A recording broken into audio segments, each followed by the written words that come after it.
Boa noite. Eu sou Augusto Nunes e serei, a partir de hoje, o apresentador de O Livre, programa de entrevistas da Band MT, TV Cidade Verde, que será exibido toda terça-feira às 19h40. No programa de estreia, o entrevistado é o governador de Mato Grosso, Pedro Taques. Muito obrigado, governador, pela aceitação do convite. É um prazer rever o meu entrevistado de 10 meses atrás no Roda Viva. E terei ao meu lado, como entrevistadores convidados, o advogado Eduardo Marrom e o analista político Luiz Antônio Vale. Governador, como eu disse, é um prazer conversar com o senhor, até porque a entrevista que o senhor concedeu ao Roda Viva, o senhor sabe disso, obteve uma enorme repercussão, porque o Brasil ficou conhecendo melhor um homem íntegro, isso é uma novidade na política brasileira, o senhor sabe melhor que eu, e também um homem disposto a mudar o sistema, o modo de administrar as unidades da federação. Então eu queria exibir um trechinho da nossa conversa de outubro de 2015 para que o senhor mesmo possa avaliar o que foi feito de lá para cá. Vamos ver. Em Mato Grosso, nós entendemos o seguinte, ao menos na nossa administração. Quando você está num momento de crise, como nós vivemos, crise econômica, crise ética, crise moral, conforme diz o governador Geraldo Alckmin, uma múltipla crise, né? A crise econômica você combate ou cortando gastos ou aumentando impostos. Eu não posso aumentar impostos antes de fazer o dever de casa. Fizemos isso em Mato Grosso, nós reduzimos o tamanho da máquina do Estado, cortamos cargos comissionados, diminuímos o número de secretarias para que nós tivéssemos este equilíbrio fiscal. Nós tivemos uma redução do custeio de forma linear, chegando a 25% em todas as secretarias, para sobrar dinheiro, para que eu possa concretizar políticas públicas. Este ano não aumentamos as alíquotas do ICMS, né, apesar da dificuldade que o Estado passa, como todos os outros estados, nós conseguimos honrar, né, os salários do servidor público e temos conseguido concretizar aqueles compromissos que assumimos com o eleitor na campanha de 2014. Governador, há poucos dias o senhor anunciou novas medidas administrativas, né? A reforma continua. Sim. Alguma coisa falhou ou é só um desdobramento do que o senhor começou a fazer e contou na entrevista ao Roda Viva? Ok. Muito obrigado, Augusto, pelo convite. É uma alegria, uma honra a estar estreando este programa, O Livre. Cumprimento os dois convidados, a direção da Band, o que mostra que o debate, o diálogo, né, a variedade de posições é salutar e importante para a democracia. E que as coisas estão acontecendo. E que as coisas estão acontecendo, não na velocidade que nós todos desejamos. Esse programa foi no mês de outubro do ano passado, quase há 10 meses, exatamente 10 meses após. A crise, ela aumentou, nós todos sabemos disso. Apenas um número daria a certeza desta afirmativa minha de que a crise, ela aumentou. Em 2015, de cada R$100 arrecadados pelo estado de Mato Grosso, sobravam R$3 para investimentos. R$3 de cada R$100. Este ano de 2016, nos primeiros 4 meses, de cada R$100, sobraram 0,48 centavos, o que mostra que algo está errado. Nós cometemos erros no ano passado? Não, nós não tomamos ainda todas as medidas necessárias em razão do volume e do tamanho da crise. Este ano, como você fez referência, nós já fizemos a 2ª reforma administrativa e já estamos apresentando a 3ª reforma administrativa.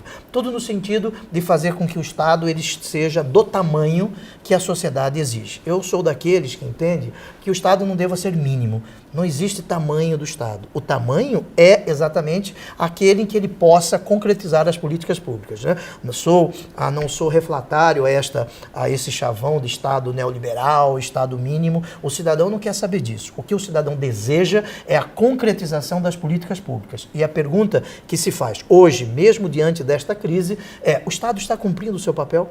a contento na medida em que o cidadão deseja? Eu entendo que não. E aqui em Mato Grosso, mais especificamente, né, nós precisamos ainda caminhar com outras reformas para que possamos atingir este ponto que nós podemos denominar de ótimo. Agora, isso não se faz sem que a política nacional, a política econômica nacional possa ser bem conduzida. Acredito agora que com a resolução da questão do impedimento da presidente Dilma, né, e agora com a assunção do presidente Michel Temer, venha para a economia uma palavra que é muito cara, muito significativa, é de relevo, é a chamada fidúcia. A confiança, a fé, a credibilidade. O que move a humanidade, né, o que move a humanidade, ao menos nos mais variados aspectos das nossas relações, um dos pontos é a fé. Se você não tiver credibilidade e confiança, não adianta, porque não há investimentos, não há certeza de absolutamente nada. Perfeito. Luiz. Governador,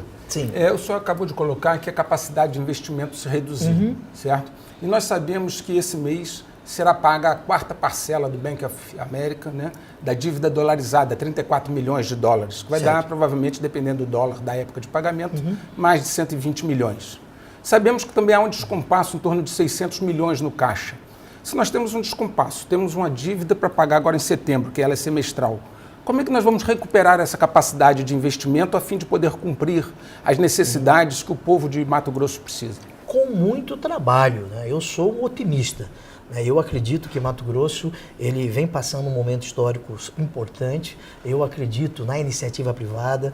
Eu acredito que com trabalho você possa superar este momento de crise. Nós todos sabemos que, segundo as expressões do próprio ministro da Fazenda, o Henrique Meirelles, nós vivemos a pior crise da nossa história. Se você for voltar à queda da Bolsa em 1929, com o problema do café, depois da política do encilhamento de Rui Barbosa, você vai chegar à conclusão que esta crise aqui é muito maior do que aquela. Muito bem, para isso você precisa de investimentos. Agora você imagine um cidadão que o mercado mundial tem uma liquidez muito grande, temos muito dinheiro no mercado internacional. Ele está sentado na sua casa ou no seu escritório lá nos Estados Unidos querendo investir a sua parcela da sua aposentadoria num fundo de investimento que vai trazer recursos para o Brasil, para Mato Grosso. Aí ele lê o jornal, quem é o presidente? Você não sabe se são 2 presidentes, 3 presidentes. Ou nenhum. Ou nenhum, né? Ou nenhum. Isso cria esta incerteza. Você fez referência ao Bank of America. Mato Grosso tem 7 bilhões de dívida. A nossa dívida importa em 7 bilhões de reais.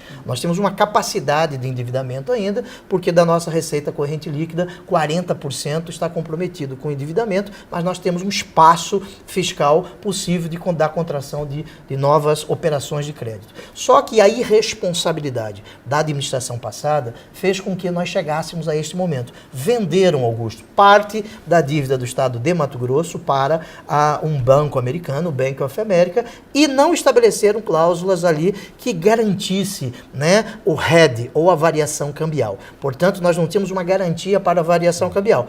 Quando este contrato foi assinado, o dólar beirava 2 e chegou a quase 4, como nós todos sabemos. Isso fez com que, né, as parcelas de 34 milhões de dólares, nós subíssemos muito esses valores e o estado de Mato Grosso se compromete na sua receita. Isso é muito difícil. Nós estamos discutindo isso com o próprio Bank of America. Fomos aos Estados Unidos, conversamos com a vice-presidência lá do Bank of America, aqui no Brasil também, e com a Secretaria do Tesouro Nacional. Agora, tudo isso decorre da irresponsabilidade, é você pensar nas próximas eleições, não nas futuras gerações de mato-grossenses que aqui nasceram e para cá vieram. A irresponsabilidade fez com que nós chegássemos até este momento. Mas eu não estou a reclamar. O governador foi eleito não para ficar reclamando, não para pedir ao cidadão paciência, mas para pedir desculpas ao cidadão que em 1 ano e 6 meses e 8 meses nós não resolvemos todos os problemas. Agora, o que me conforta é que eu não fui eleito apenas para 1 ano e 10 meses e 8 meses, mas para 4 anos,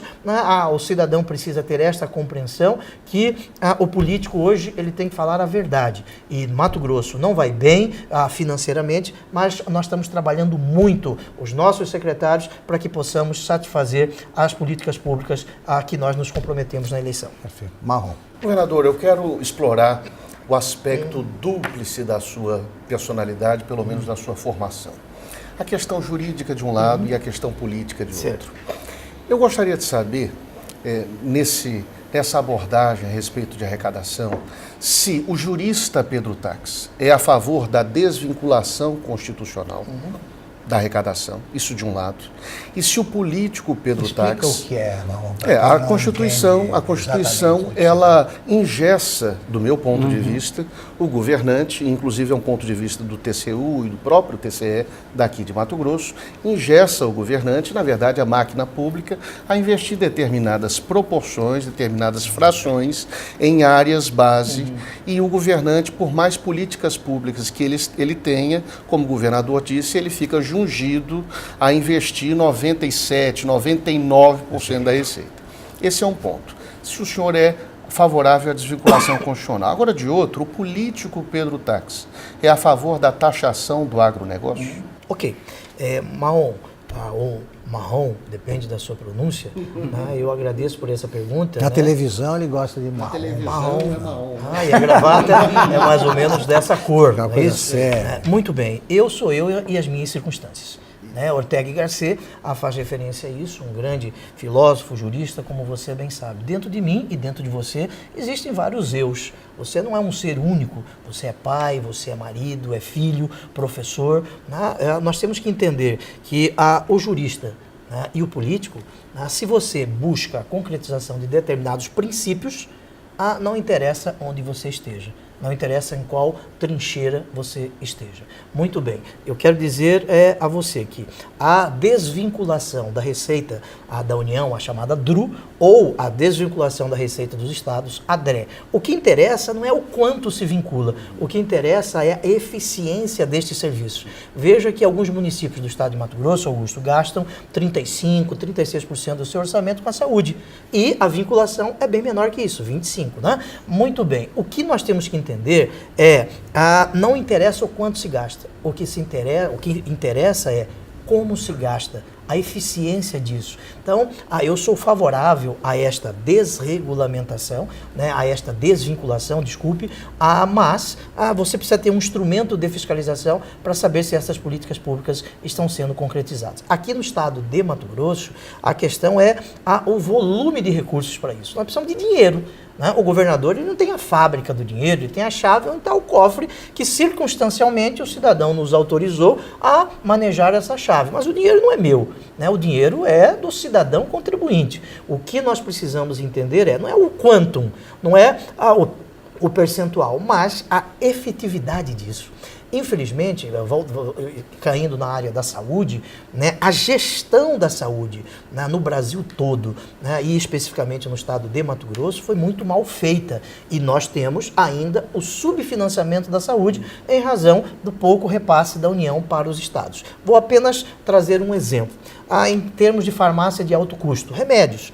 Existem remédios que a União compra e remete para os estados. Existe remédio que a União dá o dinheiro para os estados comprarem. E remédio que é de responsabilidade dos estados, existe uma portaria a respeito disso. A União não repassa o dela, sobra tudo para os estados e para os municípios. Em razão da má condução da política econômica por parte da administração passada, nós chegamos a este momento com um déficit de 170 bilhões de reais e se sabe que neste mês, se nada for tomado, a União não tem dinheiro para fazer os repasses para os estados na saúde. Então, de uma forma objetiva, me permita, o que é importante dizer é efetividade desta política. O cidadão não quer saber se é dinheiro da União, dos estados ou do município. Ele quer ser bem atendido. Quando ele nasce, não se prega um carimbo na cabeça dele, dizendo assim, não, você vai ser atendido pela União, para os estados e os municípios. Isso só interessa a nós, políticos e juristas. O cidadão, ele quer o atendimento. E, infelizmente, isso o Estado brasileiro ainda não fez. No tocante à taxação das exportações, eu sou contra a taxação das exportações. Você não taxa a exportação sob pena de você exportar empregos. Você não pode exportar tributos também. Veja o que fizeram com a indústria de calçados do Brasil. Quebraram a indústria de calçados no Brasil e exportaram empregos para a China. Veja o que os Estados Unidos fez antes da chegada do Barack Obama. Você exporta empregos. Voltando para Mato Grosso. Em razão da Lei Candir, Mato Grosso deixou de arrecadar 38 bilhões de reais. A Lei Candir desonera os produtos para exportação do ICMS. 38 bilhões de reais. Dos fundos de exportação... Mas ela estimula as exportações? Ela estimula o aumento da produção. Imagine, 38 38 bilhões de 96 para cá, o estado de Mato Grosso deixou de arrecadar. Mas, em razão da compensação do fundo de exportação, 5 bilhões, foram enviados para Mato Grosso. 38 menos 5, 33 bilhões de reais deixaram de entrar nos cofres do estado. No entanto, sempre existe uma adversativa, né? No entanto, nós temos o seguinte, dos 141 municípios de Mato Grosso, 43 são municípios produtores. Nestes municípios produtores, o IDH é melhor. Desses municípios produtores, o CAGED, né, o emprego formal, o volume é maior. As condições de vida são superiores. São melhores. Isto prova que, por mais que nós tenhamos a desoneração da Lei Candir, para a exportação, os commodities de exportação, você tem uma melhor qualidade de vida naqueles municípios. E, indiretamente, o Estado arrecada mais nestes municípios. Vamos citar o exemplo de Primavera. Primavera é um grande, um importante município do nosso estado, foi distrito de Poxoréu, Primavera. A Poxoréu hoje tem uma economia menor que de Primavera, porque lá em Primavera tem várias lojas que vendem carros novos, em Poxoréu não tem. O ICMS em Poxoréu é maior. Sou contrário à taxação das exportações. Nós precisamos entender que no momento de crise, o setor produtivo tem que contribuir mais, não só com estradas. Por isso, nós criamos o FETAB 2. O FETAB 2, ele recursos do setor produtivo vêm para investimentos em saúde, segurança e educação. Um exemplo do aumento da produção do nosso estado em razão da Lei Candir. Em 2001, no governo Dante de Oliveira, foi criado um programa chamado ProAlmat, da produção de incentivos à cultura do algodão. Em 2001, Mato Grosso produzia 3% do algodão nacional. Hoje, nós produzimos 59% do algodão nacional. Isso graças a um projeto estratégico do Estado e graças à desoneração da exportação. Governador, só para encerrar, a gente encerra esse primeiro bloco, depois você fala, por problemas de tempo mesmo. Em um minuto, governador, o senhor acha que entre a entrevista ao Roda Viva e esta conversa, a situação do Estado melhorou ou piorou? A situação do Estado, economicamente, em razão da repercussão da crise nacional no nosso estado, a crise aqui chegou, muitos estados, 15 estados da federação estão com salário atrasados. Aqui nós tivemos dificuldade de pagar esse mês os salários dos servidores, dos quase 100 mil colaboradores. A crise chegou. Como a crise nacional aumentou, piorou, aqui a crise já chegou, melhor dizendo, a situação econômica do estado não é boa, é pior do que em outubro do ano passado, mas a nossa capacidade de gestão tem aumentado. Nós temos trabalhado firmemente para que possamos afastar a crise do nosso estado. Terminamos aqui o primeiro bloco do programa de entrevistas O Livre. Voltamos já com o governador Pedro Taques.